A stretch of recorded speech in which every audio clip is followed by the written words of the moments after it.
Sasisian pot ngi pinasum bhai phi baro shakanika channel kajungi but ngi kerman ba baro phi shat phi khlainut kan mau ban subscribe ya kanika channel but turn on your notification bell ru kanang ba pinumdo yaki videos kibingi upload lada kumno phi kom ya like yaki video dan ni phim juyo yaki notifications hapo ka YouTube pila ban follow ru ingi hapo ka Instagram account nama ha Instagram ngi ship pentep bai malakapor lada ngi lada ban pelike ya ka video ka Thymmai Tementang in pay na igini ki post ki barang sila Thymmai po Shillong, Meghalaya.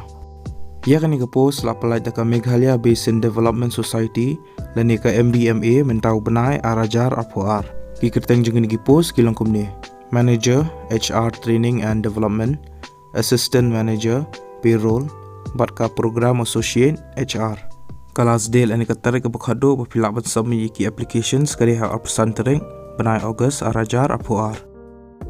Ia ka post manager HR training and development ka balai kawai ke age limit lani ka kerta ka bahedo ka dai sapusan senam ka salary lani ka tulap ka dai sapo hajar hakshi banai bat penyok ru kiwi patki allowances ka educational qualification kolongkum ne plade ban pendap ia ka post graduation ha ka human resource management lani personal management lani psychology lani kiwi patki disciplines kiwi ham ki ba specialize ha ka organizational development and training King ham I preference gitu ke badan minimum sansnam experience haka designing, developing, but implementing innovative learning, but development programs, kiba support yaka full employment life cycle, but ru ki onboarding, career development, wellness, succession planning, but management, but leadership development.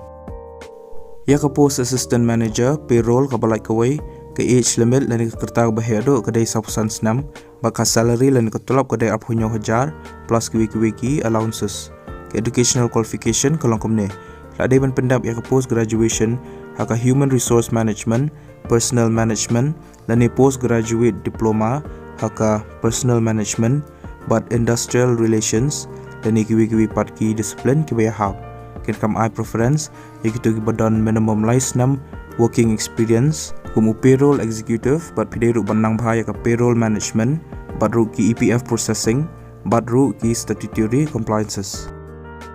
ya ka post program associate HR ka walai kawai ke age limit lani ka kertak bahedo kedai sapusan senam ka salary lani ka tulap kedai khanyau hajar plus kiwi patki allowances ka educational qualification kolongkom ne lade men pendap ya ka post graduation haka human resource management personal management lani postgraduate diploma haka personal management and industrial relations lani kiwi patki discipline kiwi ha ken kam I preference gitu gibla don shisnam working experience haki human resource administrative functions ki candidates ki balong eligible bagi ban apply ki digi post pihak ban apply online dak ba phi pendam yaka application form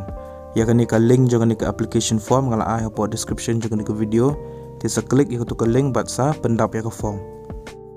Ke official notification lani ke official advertisement ke pelak hi dengan ke MBMA ngala ai po description jangan ke video dia kani ru pilak ban download ba pilak ban pulih ada pika ban tip susu sepang kiwi patki details.